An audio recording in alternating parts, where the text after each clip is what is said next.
다 대한민국 전 국민이 외워야 될 애국 헌장입니다.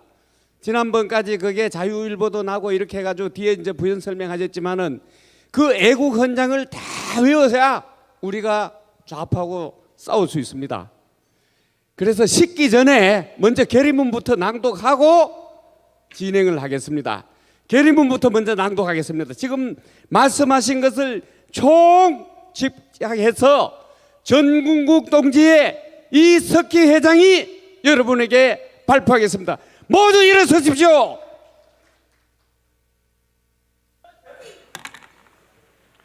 멸호.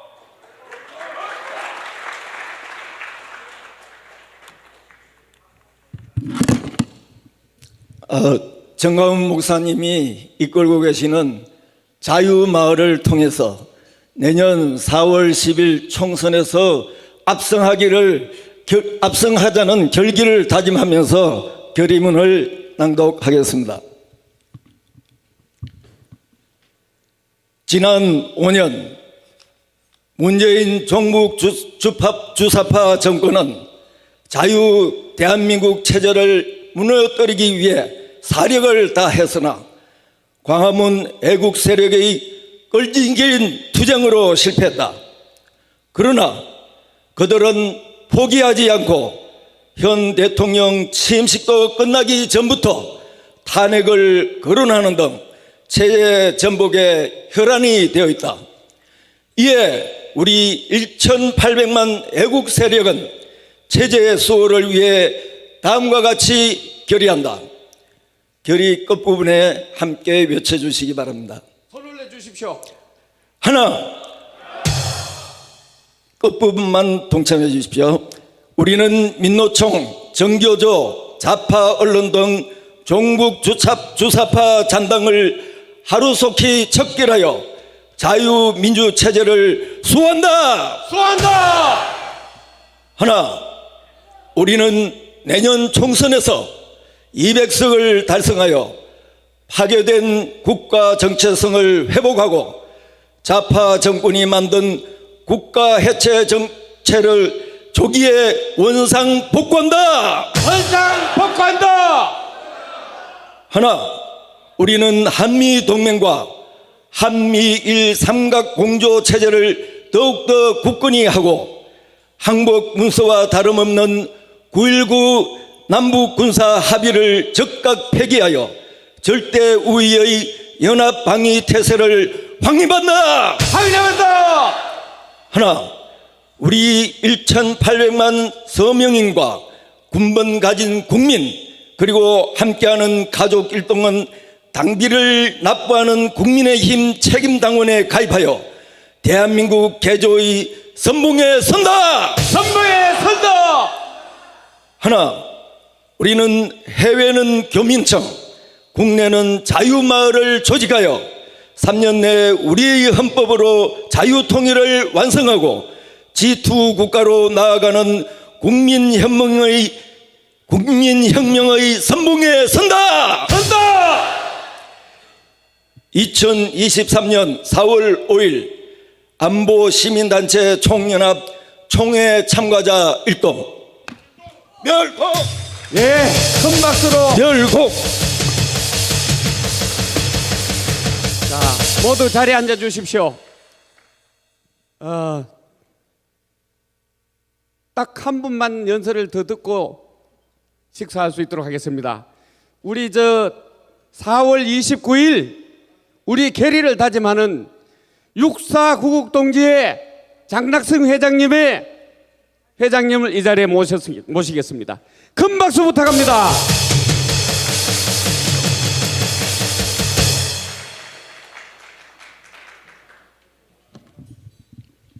제가 목이 좀 쉬어서 큰 소리는 못 내겠습니다.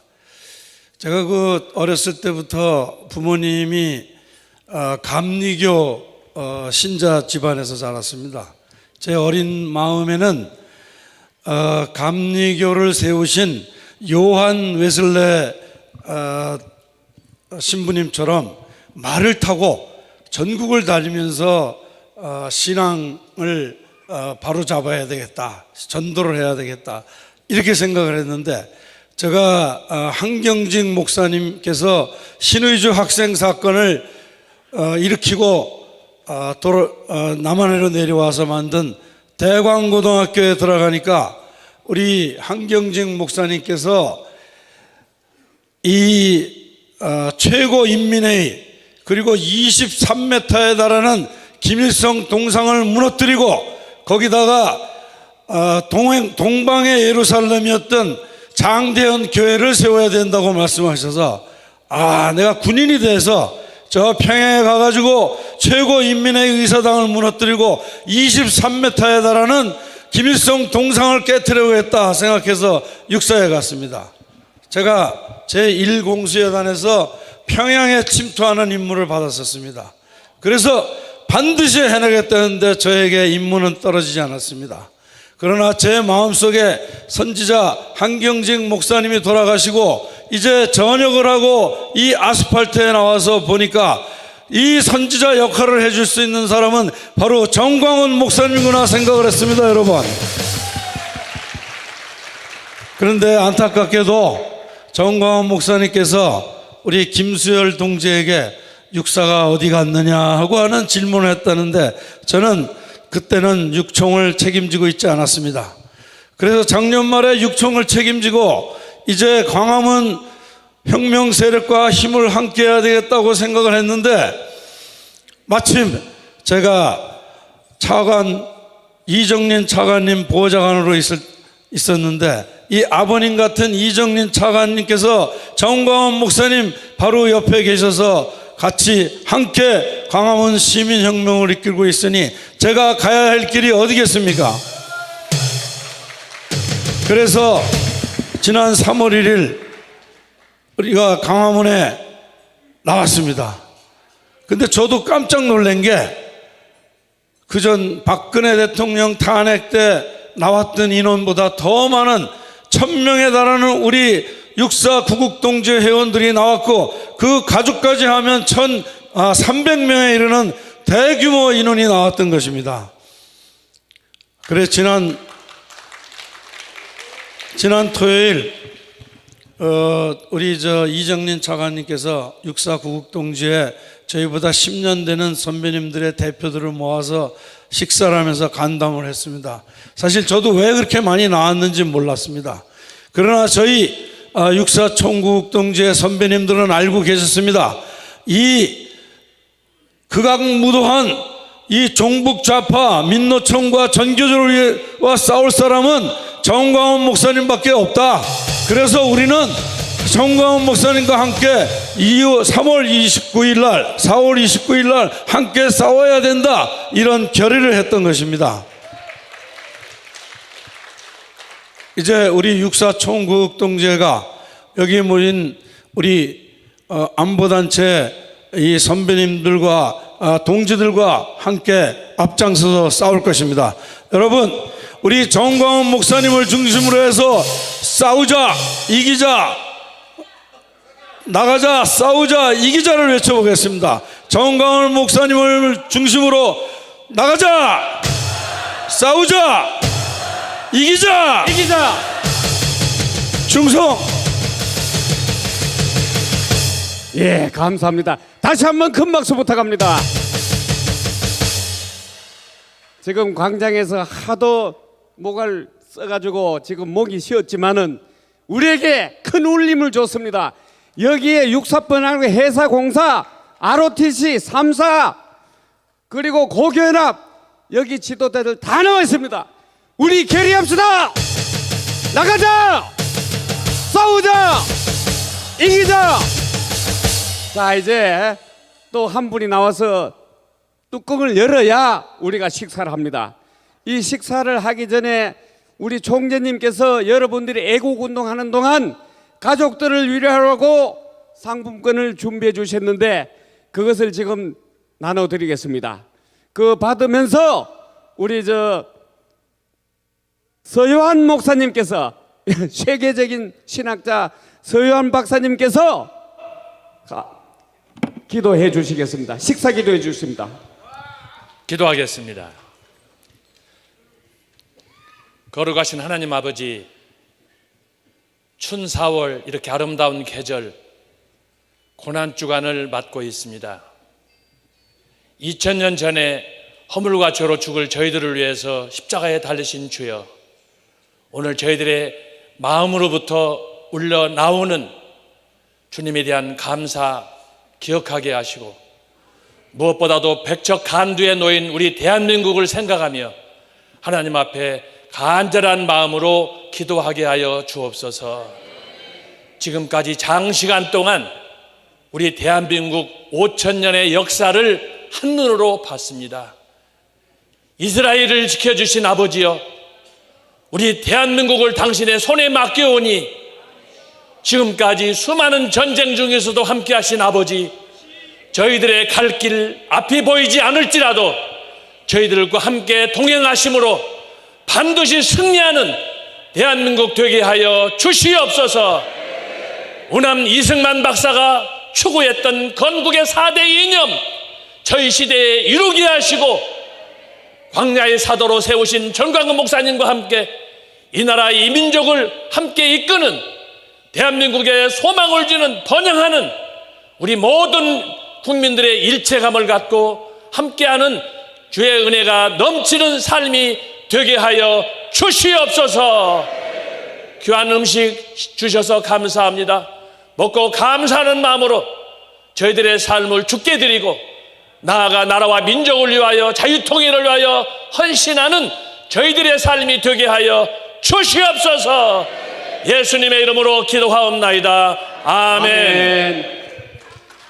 감사합니다. 우리 서요한 박사님의 기도가 반드시 이루어질 겁니다. 맛있게 식사 드시면서 또 즐거운 음악 들으면서 조금 식사하시고 단체장님들 몇 분 더 모실 수 있도록 이렇게 하겠습니다.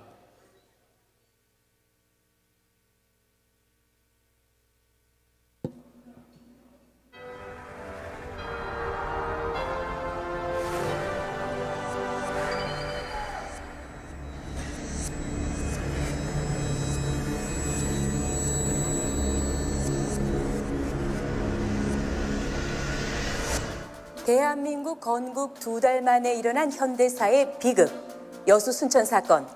전쟁을 방불케 한 이 사건은 당시 여수에 주둔하던 국군 14연대의 반란에서 시작됐습니다.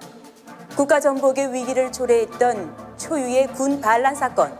어떻게 이런 일이 일어날 수 있었을까요? 오늘은 여수 14연대 반란을 조명합니다.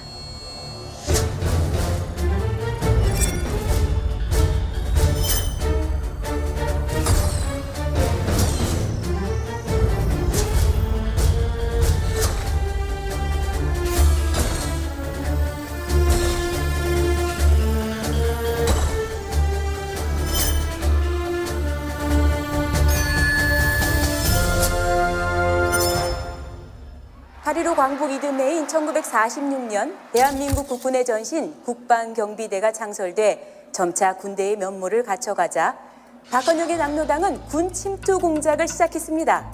특히 1948년 5월 첫 총선을 저지하려던 남로당원들이 경찰의 검거 대상이 되자 국방경비대는 이들의 정치적 피난처가 됐습니다. 당시 국방경비대는 미 군정의 방침에 따라 신상조사나 사상검토 없이 신체검사와 구두시험만으로 군인을 뽑았기 때문입니다. 남로당은 장교든 사병이든 가리지 않고 지연, 혈연, 학연을 총동원해서 군대로 파고 들어갔습니다. 남로당원들이 대거 침투하면서 급기야 국방경비대 내부에서는 밤마다 공산주의 학습과 토론이 벌어지기도 했고, 일연대의 경우 주말이면 남산공원에서 열리는 공산당 집회에 장교가 사병을 인솔하고 참석하는 지경에 이르렀습니다.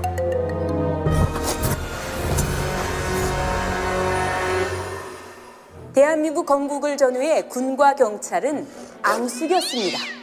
초기에 국방경비대는 미 군정이 치안 유지를 위한 경찰력 부족을 메꾸려고 만들었기 때문에 경찰 예비대나 경찰 보조기관 성격이 강했습니다. 실제로 경찰은 미군 복장을 하고 미제 M1 소총을 들었지만 국방경비대는 일본 군복을 입고 일제 38식이나 99식 소총으로 무장했습니다. 가정 환경과 교육 수준도 경찰이 다소 우위였습니다. 그래서 경찰은 국방경비대를 무시했고, 반면 국방경비대는 80%가 친일 출신이던 경찰을 매국노로 취급해 무시했습니다. 1947년 6월 1일 전남 영암에서는 국방경비대 광주 사연대 일대대와 영암 경찰 간의 총격전까지 벌어집니다. 외박 나간 사연대 하사와 영암 신북 지서장 사이에 말다툼으로 시작된 이 사건은 목표가 무엇이요? 이것이요. 목표가 목표이지 뭐요? 아니 목표를 몰라서 묻는 것이 아니라 도안이 무엇이냐 말이오? 지소장쯤 되고서 경비대의 목표가 무엇인지도 모른단 말이오. 사연대 병력 300여 명이 부대를 무단 이탈해 영암 경찰서에 총격을 가하고, 경찰은 기관총과 수류탄으로 맞서는 대규모 유혈 충돌로 비화됐습니다. 장비가 우세한 경찰은 피해가 적었지만 사연대는 6명이 사망하고 10여 명이 다쳤습니다. 사연대 지휘관들은 최고 12년형을 선고받았습니다. 이 사건 이후 경찰은 국방경비대를 더 우습게 봤고, 특히 전남 지역에서는 군 경의 갈등이 극도로 커졌습니다. 경찰의 추적을 피해 군에 침투해 있던 남로당 세력은 이런 간격을 적극적으로 파고들었습니다.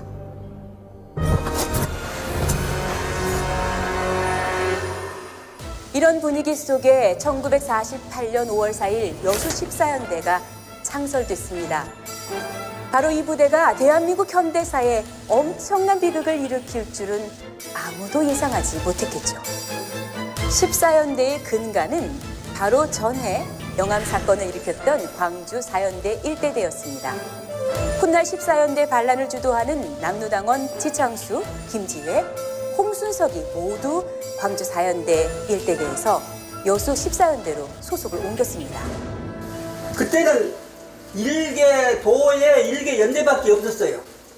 그러니까 우리 4연대는 광주연대입니다. 광주. 그러니까 4연대에서 14연대로 거듭하기 위해서 거기서 하사관들이 사출이 되어가지고 하사관들이 와가지고 그 하사관들이 주도해가지고 이제 이렇게 주로 거듭을 했고, 또 그 다음에 장교들이 그 홍순석이라든가 뭐 김지혜라든가 김지혜가 같이 중대장을 했으니까 김지혜라든가 그 사람들이 주도를 해가지고 이제 했죠. 그러니까.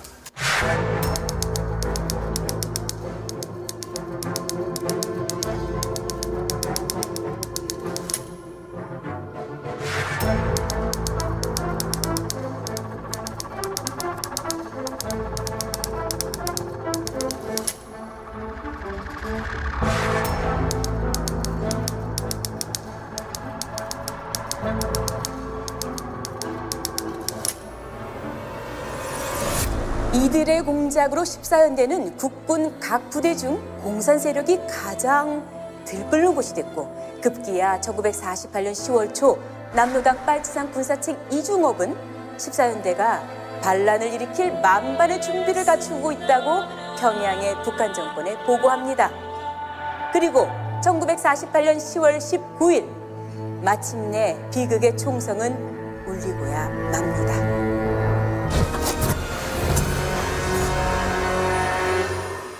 (1948년 4월에) 발생해 치열한 교전이 벌어지고 있던 제주 4.3 사건 진압을 위해 국군은 10월 11일 대구 6연대와 부산 5연대의 한 개 대대를 제주로 파견했습니다. 나흘 뒤인 10월 15일에는 여수 14연대 1대대를 추가로 보내기로 하고 10월 19일 밤에 출동하라는 명령을 내립니다. 아직 자체 통신시설이 없던 군은 이 명령을 여수 우체국을 통해 일반 전보로 하달했습니다. 그러나 전보는 박승훈 14연대장이 채 보기도 전에 여수 우체국에서 일하는 남로당원에 의해 여수 인민위원장, 남로당 전남도당 책임자 김백동, 남로당 군사부장 이재복, 남로당 빨치산 군사책 이중업에게 차례로 보고됐습니다.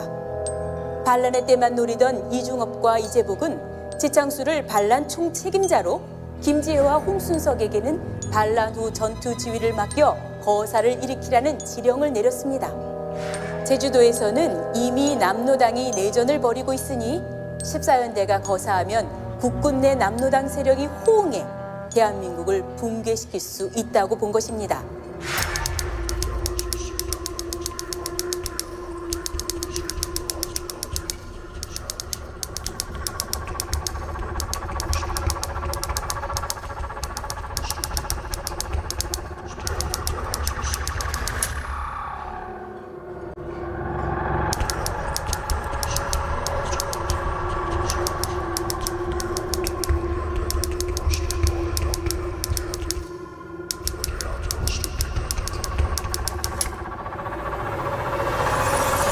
(14연대) 1대대의 제주도 출동 예정 시간인 10월 19일 밤 12시를 몇 시간 앞두고 장교 30여 명이 장교 식당에 모여 환송 회식을 했습니다.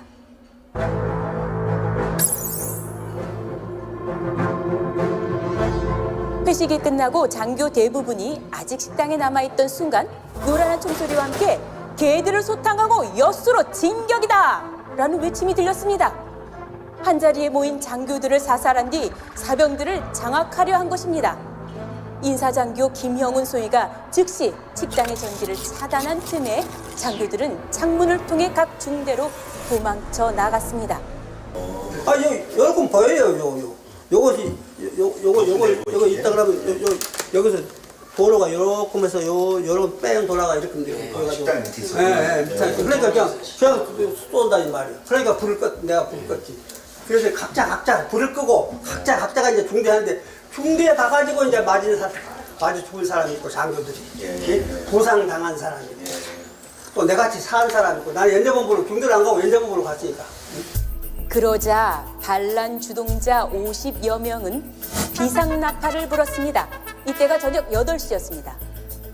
제주도 출동을 앞둔 1대 대원들이 출발 신호로 알고 연병장에 모여들자 지창수 상사가 이렇게 선동했습니다. 긴급 정보에 의하면 여수경찰이 일본 해군과 합세해 14연대를 공격하려 하고 있다. 이승만 일당이 우리 군을 믿지 않기 때문에 경찰을 시켜 우리를 도살하려 하는 것이다. 뿐만 아니라 우리는 제주도에 가서 동족 상전을 할 이유가 없다. 제주도에서는 인민들이 미 제국주의와 그 앞잡이 이승만 일당이 한 거에 용감히 싸우고 있다. 북조선인민군도 남조선 해방과 일본군 격퇴를 위해 38선을 넘어 남진하고 있다는 소식이다. 이미 이승만은 인민을 버리고 비행기로 일본으로 도망갔다. 우리는 인민해방군으로서 북상한다. 반신반의하며 듣다가 인민해방군이 된다는 소리에 놀란 하사관 2명과 사병 1명이 고함쳤습니다. 경찰을 타도하고 제주도에는 안 간다 해도 인민해방군은 될 수 없다. 그러자 좌익 하사관들이 이들을 그 자리에서 사살했습니다. 사병들은 겁에 질렸고 누구도 이의를 제기하지 못했습니다. 제주도 출동을 꺼리던 군중 심리까지 더해져 이들은 순식간에 반란군의 일원이 되고 말았습니다. 반란이라고 이제 강제적으로 이제 그 주동한 사람들이 막 총을 대면서 순천 데려가고 못 데려가니까 거기 참여를 했지. 응? 참여하면서도 거기서 근데 그때는 도저히 여수를 빠져나갈 수가 없었어요.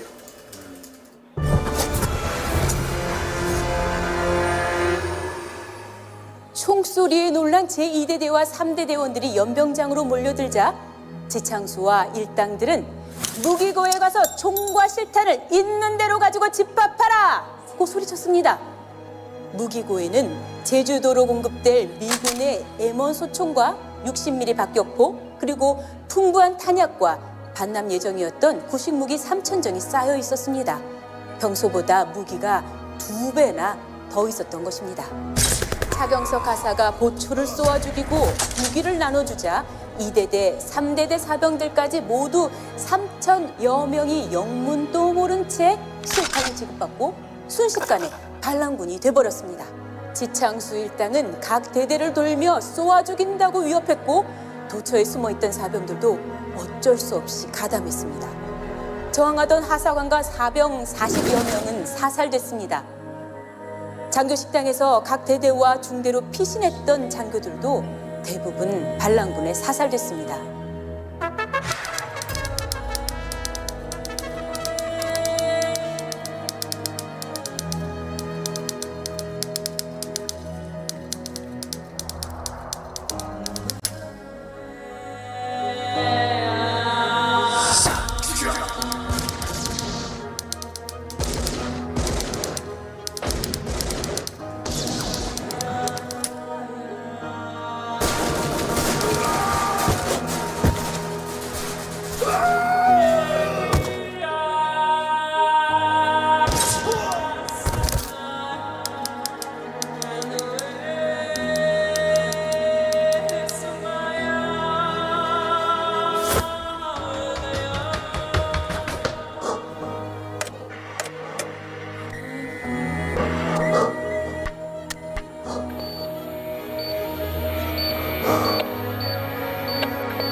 다음날 살해된 장교들의 이름은 다음과 같습니다.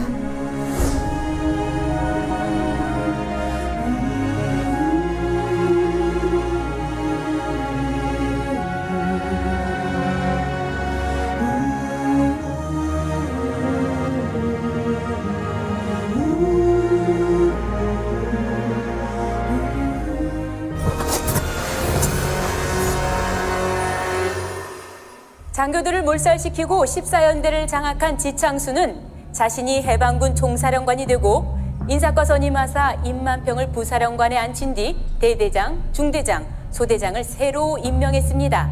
이때 14연대 정문 앞 식품점에는 여수 인민위원회 소속 23명이 10월 19일 밤 8시쯤부터 집결해 있었습니다. 미리 약속한 대로 개는 잘 짖고 있습니다 라는 암호로 반란의 성공을 연락받자 이들은 곧바로 영내로 진입해 함께 무장을 하고 반란에 가담했습니다. 이들이 14연대 정문 앞에 대기하고 있었다는 사실은 의미심장합니다. 14연대 반란은 제주도 출동을 거부하다 우발적으로 발생한 사건이 아니라 남로당 중앙당의 지령을 받은 조직적 반란임을 입증하는 분명한 증거이기 때문입니다. 밤 11시 30분경 반란군과 이에 합세한 좌익 세력은 여수 읍내로 진격했습니다. 관공서를 차례로 접수해 방화하고 경찰관, 공무원, 우익인사, 우익청년단 간부들을 무차별 학살했습니다.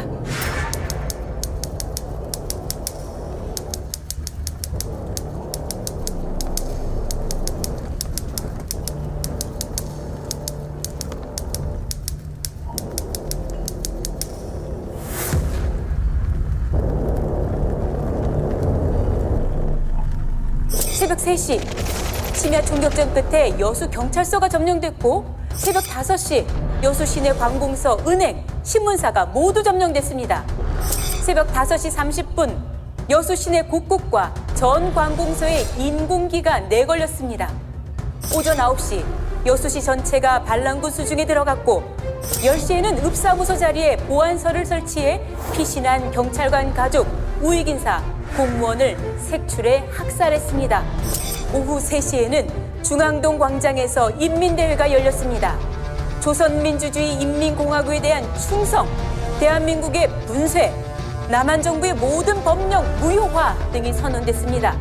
연단에 선 지창수는 남로당의 지시에 따라 인민군이 38선을 뚫고 밀고 내려오고 있다고 거짓 선전을 했고 참석자들은 그 말을 그대로 믿는 분위기였다고 합니다.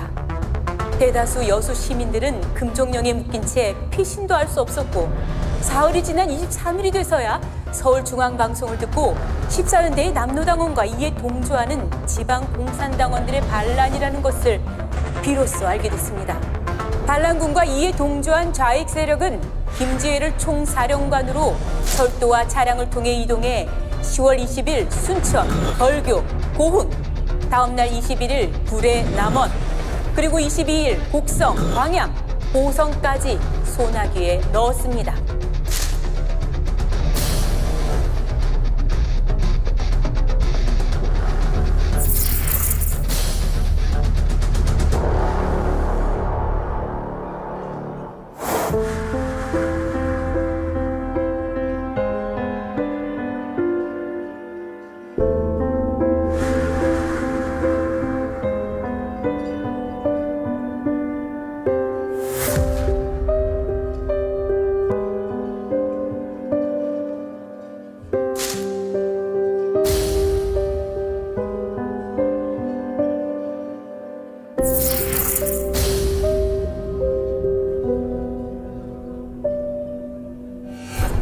여수가 점령된 다음 날인 10월 21일 국군의 방군 토벌 전투사령부가 구성돼 현재에 투입됐습니다. 38선 경비병력을 빼놓고 12개 대대로 구성된 대규모 부대였습니다. 반란군의 저항은 만만치 않았고 치열한 교전 끝에 순천은 10월 22일, 고성, 고흥, 광양은 24일에서야 탈환됐습니다. 반란 7일이 지난 27일 마침내 여수가 탈환되면서 14연대 반란은 일단락됐습니다.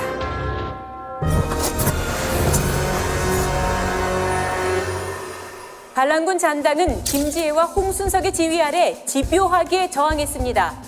11월 4일 김지회 부대가 12연대를 남원에서 격파하고 백인기 12연대장이 자결하자 대한민국 전체가 위기감에 사로잡힐 정도였습니다. 그러나 11월 7일 백인여 부연대장의 반격으로 대패한 김지회 부대는 지리산 일대로 숨어들어 빨치산이 됐습니다. 빨치산은 6.25 전쟁과 그 이후까지 끈질기게 대한민국을 뒤흔들고 양민들을 학살했습니다. 또 14연대 반란 후에도 광주 4연대, 마산 15연대, 군산 12연대, 대구 6연대 등에서 남노당 세력이 연쇄적으로 반란을 기도해 이듬해인 1949년 1월까지 나라는 바람잘 날이 없었습니다. 여수, 순천 등 전남 일대는 14연대 반란군과 이에 동조한 좌익 세력의 학살, 그리고 이를 진압하는 과정에서 또다시 벌어진 유혈 참극으로 수천 명이 목숨을 잃고 지금까지도 다 치유되지 못한 깊은 상흔이 새겨져 있습니다.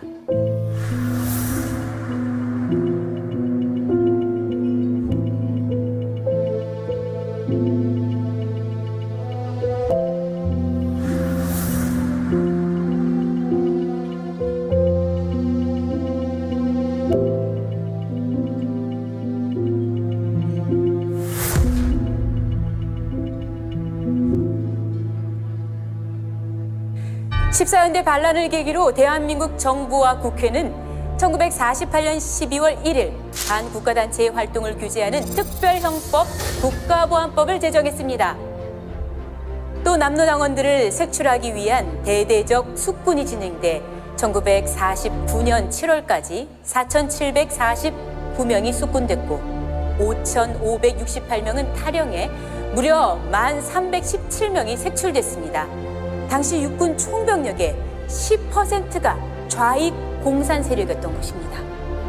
수사망이 좁혀오자 육사 2기 강태무, 표무원 소령은 아예 월북해버려 큰 충격을 줬습니다.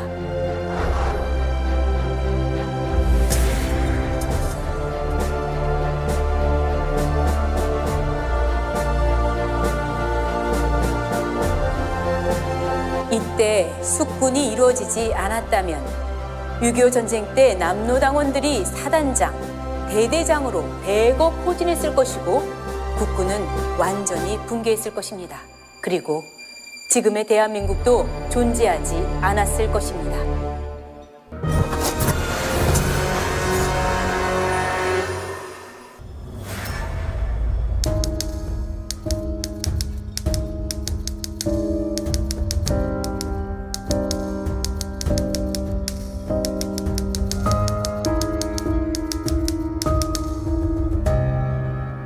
김지회는 놀랍게도 북한 정권이 군 반란을 목적으로 계획적으로 훈련시켜 내려보낸 간첩이었습니다.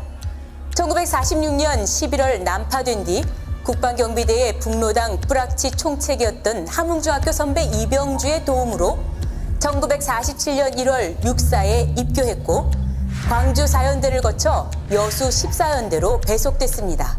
반란 성공 후 병력을 총지휘했던 김지회는 국군과의 전투에 패한 뒤 반란군 잔당과 구례의 좌익 세력을 이끌고 지리산으로 입산해 빨치산이 됐습니다.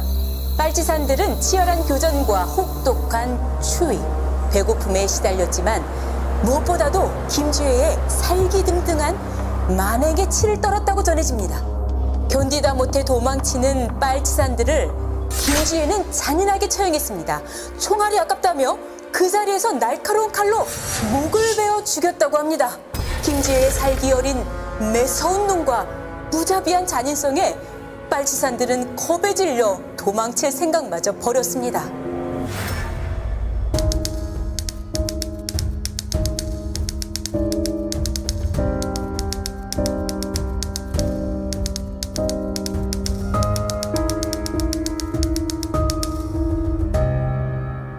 당시 홍창표로 불린 홍순석 역시 광주 4연대를 거쳐 여수 14연대로 배속된 뒤 김지회와 함께 수많은 좌익 청년들을 14연대로 침투시켰습니다.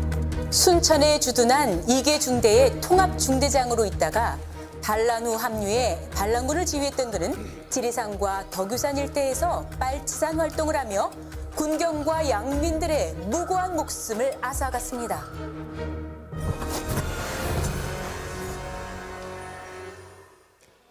자, 여러분 식사 맛있게 하시면서 아까 진행하지 못한 사항들을 조금 더 진행시키겠습니다. 여기 워낙 많은 단체 회장님들이 오셨기 때문에 수많은 분들이 3분 연설을 신청했습니다.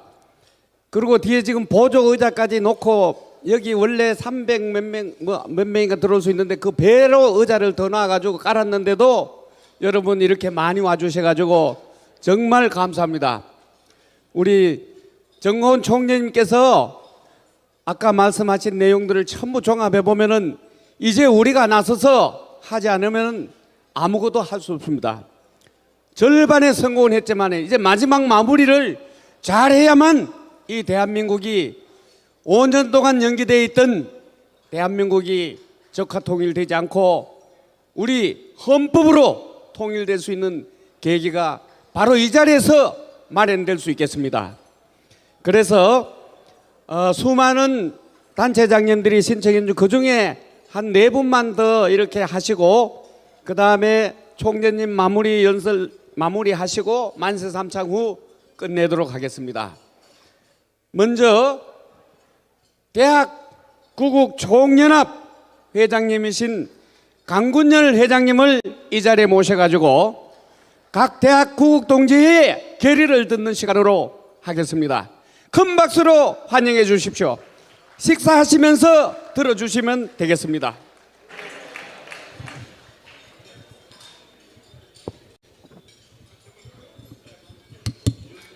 충성 대학연합국동회장 강군열입니다. 아까 우리 존경하는 전 목사님께서 말씀하실 때 이제 대한민국을 구원할 수 있는 세력은 기독교 세력과 광화문 우파 세력밖에 없다, 그런 말씀을 하셨습니다. 맞는 말씀이라고 생각하면서 근데 감사한 것은 어제 조선일보 보니까 우리 전광훈 목사님에 대한 기사가 아주 크게 나온 것을 보면서 조선일보가 이제 드디어 전광훈 목사님의 막강한 영향력을 알아보기 시작했구나 하는 그런 아주 좋은 희망적인 마음을 가지면서 앞으로도 우리 전광훈 목사님을 중심으로 해서 대한민국을 구원하는 일에 최선을 다하겠다고 생각하는데 공감하시면 대한민국 만세! 만세! 2007년도 16년 됐습니다. 태안반도 앞바다에서 유조선과 그 대형 크레인선이 부딪히면서 홍콩 선적에 유조선이 파괴되면서 무려 8만 배럴의 기름이 유출돼 가지고 태안반도 앞바다가 완전히 초토화된 적이 있었습니다. 그때 한국교회 봉사단을 조직해 가지고 수십만 명이 내려가서 그 태안반도 해안에 떠 있는 기름을 닦느라고 고생을 많이 했습니다. 그때 평가로는 이게 한 10년, 길으면 100년까지 간다고 그렇게 피해를 얘기를 했는데 무려 2년 만에 그 앞바다에 있는 기름을 다 씻어내고 옛날과 같은 바다로 만들어낸 것이 바로 우리 한국교회의 힘입니다. 그리고 한국교회는 태풍이 불어서 가옥이 무너지고 인원이 사망하고 할 때는 성금을 모아가지고 현장에 달려가서 집도 지어주고 그리고 고통받는 국민들과 함께 아픔을 같이 나눴습니다. 여러분, 교회는 그냥 교회 안에서만 존재하기 위해서 하나님께서 이 땅에 교회를 허락한 것은 절대 아닙니다. 왜 우리가 태안반도에 달려가서 기름을 닦아내고 왜 수해 현장에 가서 우리가 그들의 아픔과 같이 하느냐? 이게 하나님의 뜻이기 때문인 겁니다. 하나님의 뜻은 교회 안에서만 작동돼서는 안 되고 교회 밖에 세상에서도 작동돼야 되는 것이 하나님의 뜻입니다. 예수님께서 우리에게 기도문을 가르쳐 주실 때 뜻이 하늘에서 이루어진 것 같이 땅에서도 이루어지기를 기도하라고 말씀했습니다. 하나님의 뜻은 천국에서만 이루어지는 것이 아니라 우리가 살고 있는 삶의 현장에서 이루어져야만 그것이 바로 하나님의 뜻인 겁니다. 그것을 위해서 교회는 부름받았고, 그러므로 하나님이 원하신 곳에 하면 교회는 항상 달려가야 한다고 하는 사실인 겁니다. 여러분, 바다가 오염되면 교회가 쫓아가서 오염된 곳을 닦아내고, 또 집이 무너지면 그 무너진 현장에 쫓아가서 그 집도 지어주고 아픔을 같이 하는 것, 그렇다면은 저와 여러분이 살고 있는 이 큰 집, 대한민국이라고 하는 큰 집이 무너지고 대한민국의 정치가 종북 주사파 세력들에 의해서 오염될 때 그것을 닦아내고 그 집을 완성이 될 세력은 어디입니까? 바로 교회 아닙니까? 교회가 바로 그런 일을 해야 되는 것입니다. 1945년 해방이 되고 나서 북한에 북한 공산당이 들어왔습니다. 그때 북한 교회는 둘로 나눠졌습니다. 김익두 목사님을 비롯한 부흥 강사님들은 교회는 기도만 하면 된다, 기도만 해서 공산주의를 물리치자, 그렇게 얘기를 하고 기도운동을 펼쳐나갔습니다. 그런데 거기에 비해서 미국의 프린스턴 대학을 갓 졸업하고 한국에 부임했던 여러분 존경하는 한경직 목사님은 신의주 제2교회를 지음하면서 뜻에 맞는 목사님들을 교합해가지고 우리가 기도만 해서는 안 된다, 기도만 한다고 해서 공산주의가 물러가는 건 아니다, 우리는 행동을 해야 된다 하면서 기독교 사회민주당을 대한민국 정당사상 최초로 정당을 창설하고 행동으로 옮겼습니다. 결국 어떻게 됐습니까? 기도만 한다고 해서 그 공산화가 안 됐습니까? 결국 공산되고 말았던 겁니다. 그러므로 교회는 기도할 때는 기도해야 되지만 행동할 때는 행동해야 된다고 생각하는데, 여러분 여기도 동의하시면 다시 한번 한국교회 만세! 만세! 여러분, 네덜란드에 유명한 목사님이 계십니다. 아브라함 카이퍼라고 하는 분입니다.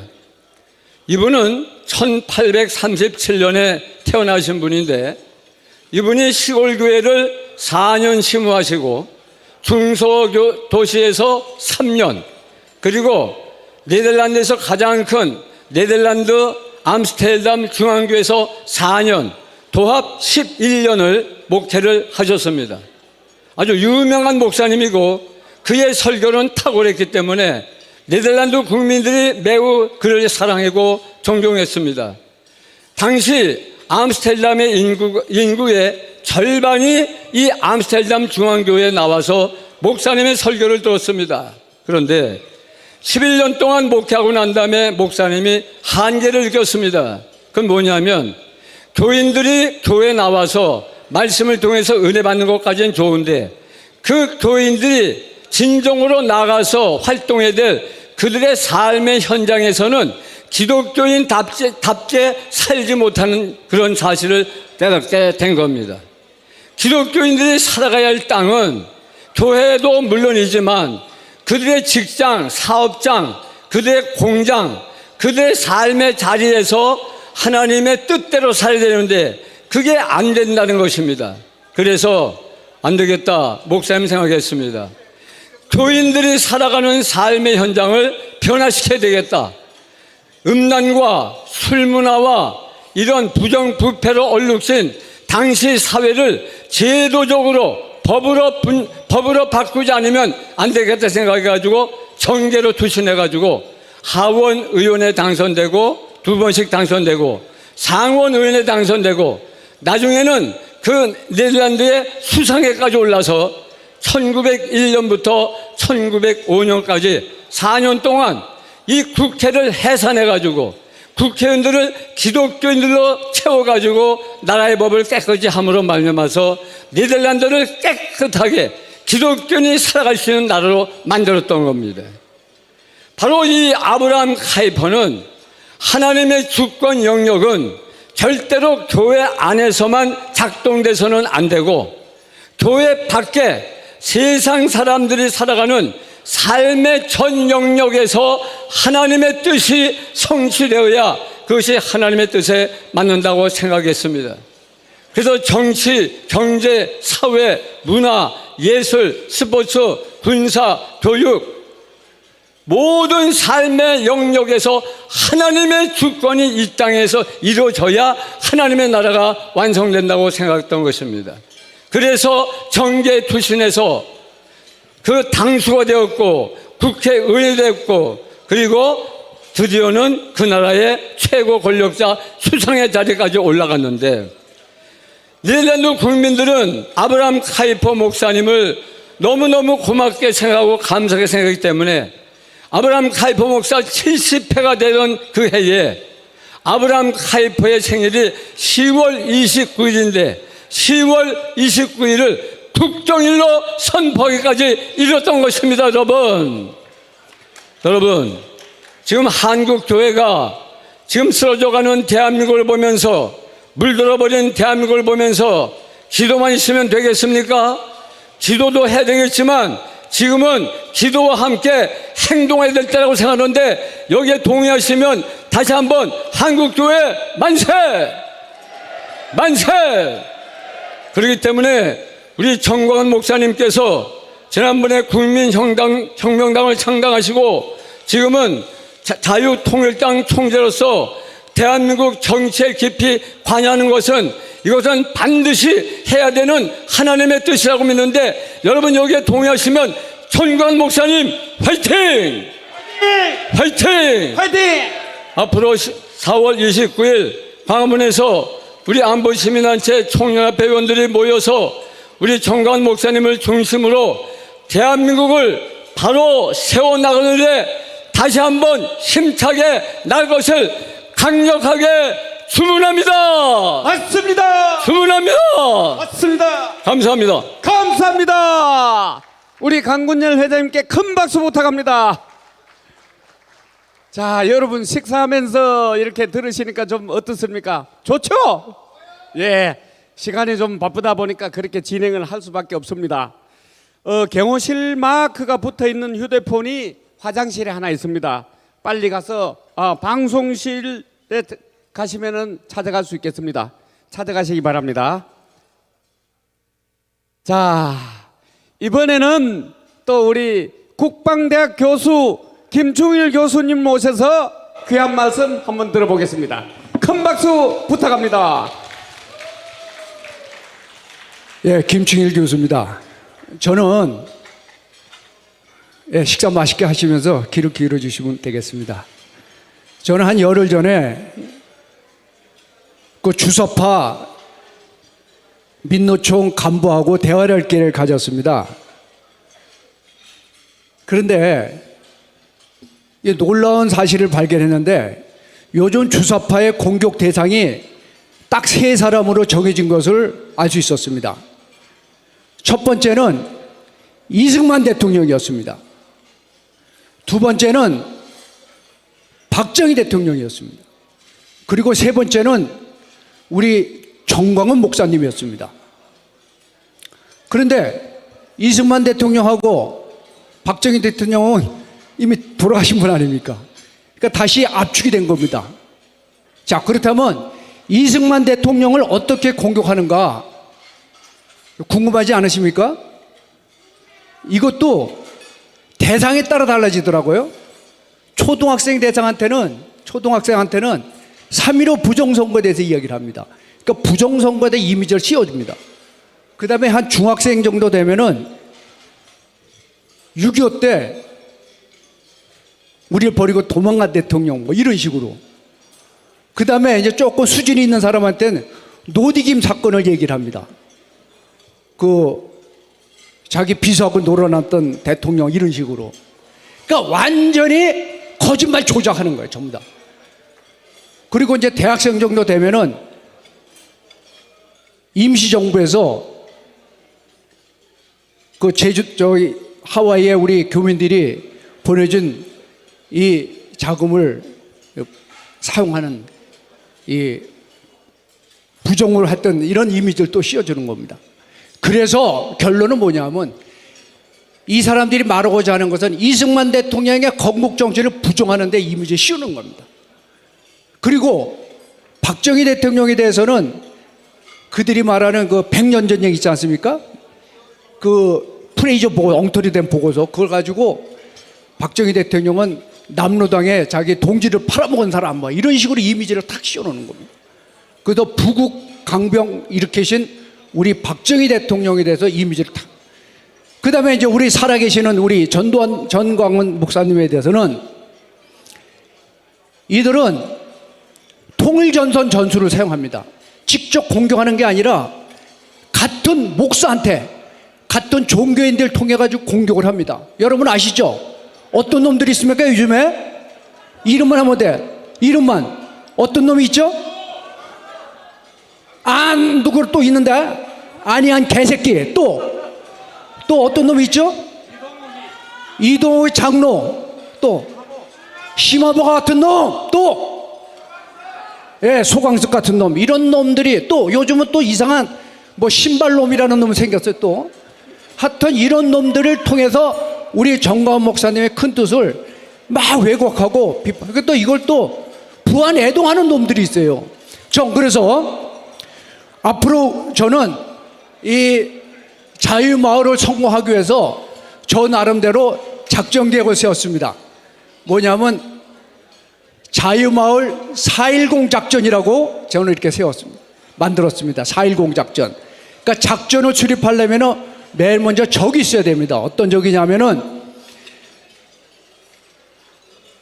한미동맹을 부정하는 자, 요거 우리 적입니다. 아시겠죠?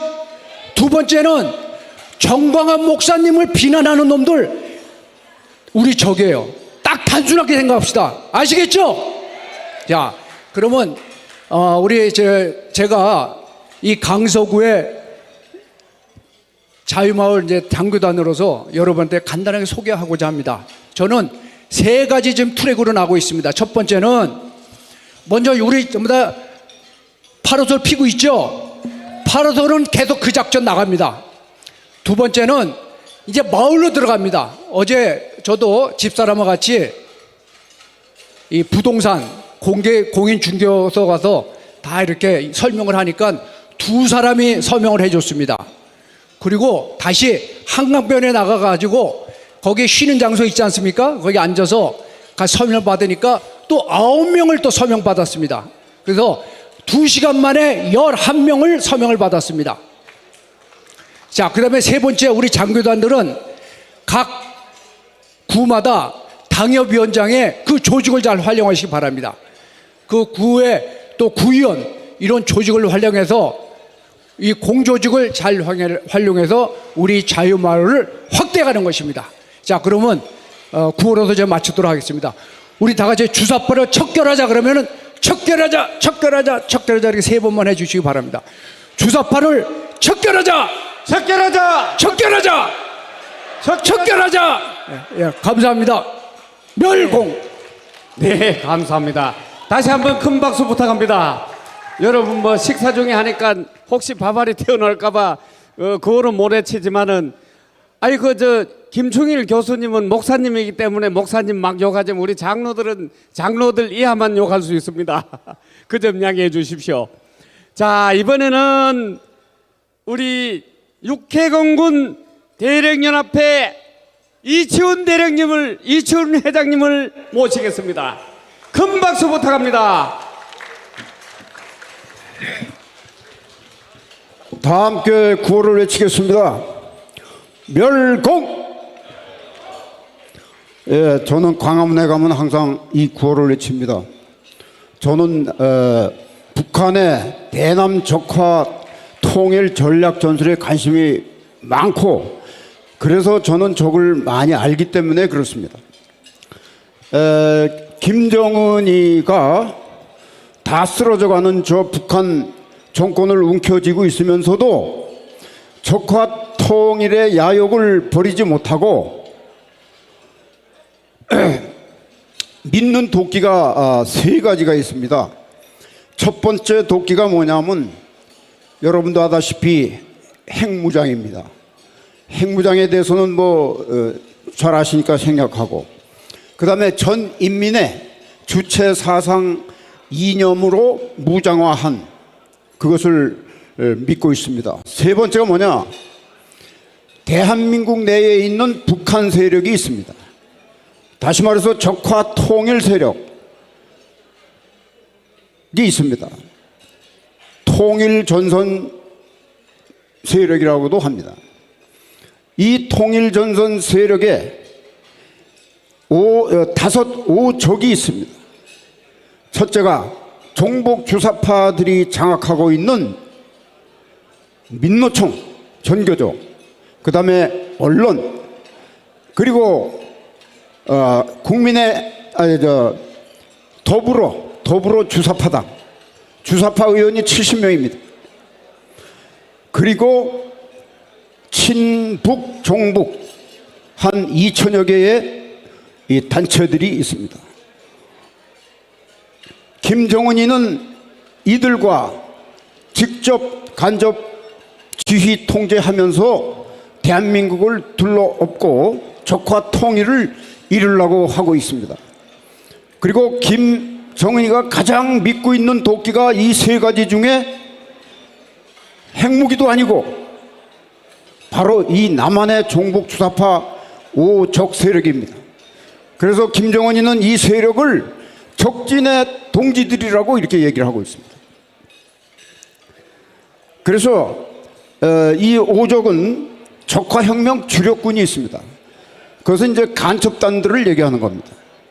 직파간첩, 포선대 간첩, 그 다음에 적화혁명 보조군으로 해서 이 방금 말씀드린 민노총, 정교조, 언론 매체, 더불어민주당, 그리고 친종북 단체들이 있는 것입니다.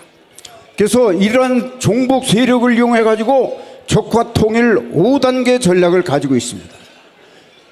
그건 시간 관계상 생략하고, 첫 번째 단계가 뭐냐면은 친미 보수 정권, 우파 자유민주 우파 정권을 무너뜨리는데, 그 무너뜨리기 위한 김정은의 7단계 전술이 있습니다. 그 지령을 내려보냈습니다.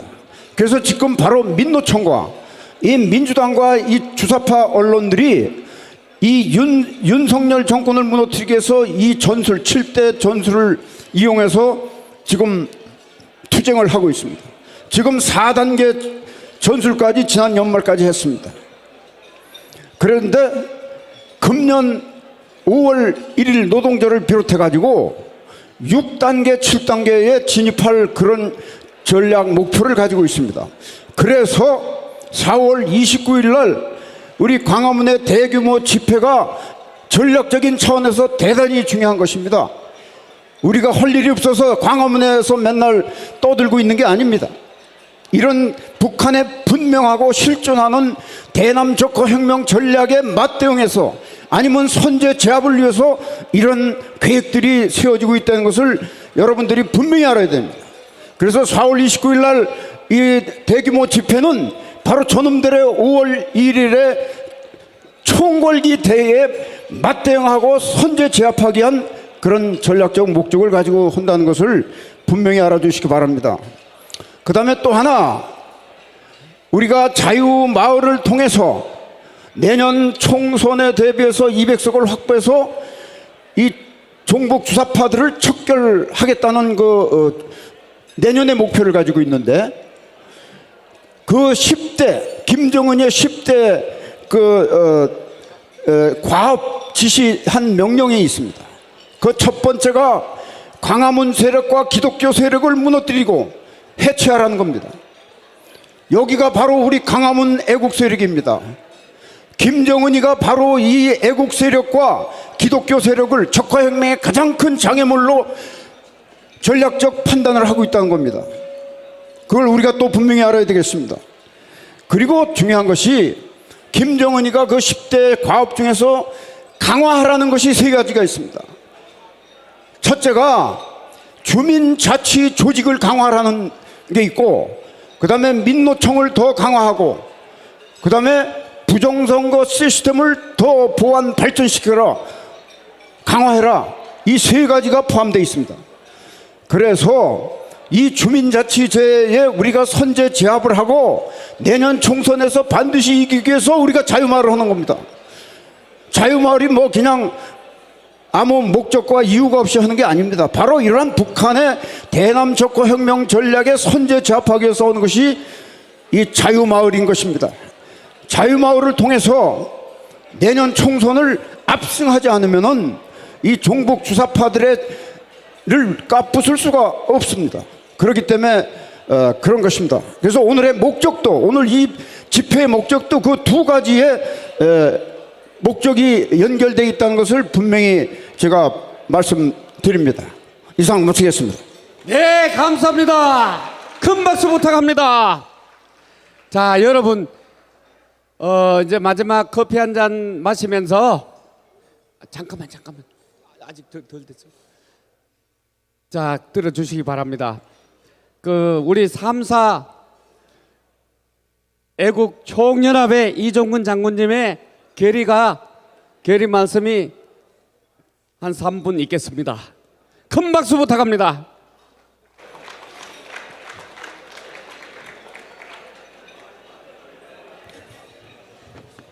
멸공. 예, 큰 박수 부탁합니다. 시간이 대단히 많이 되었습니다.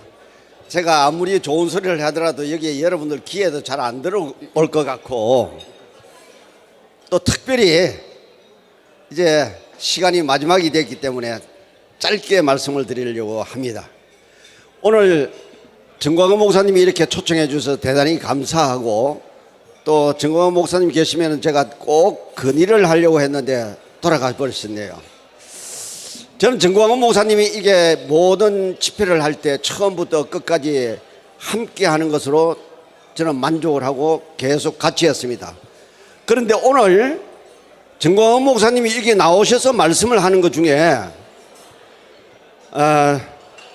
김종필 총재가 5.16에 참가하면서 자는 부인에게 말씀하기를, 내가 떠나면은 좋은 남자 만나서 잘 살고 나는 오늘로서 내 인생 종지부를 찍겠다, 이런 말을 하고 5.16에 참가했다고 합니다.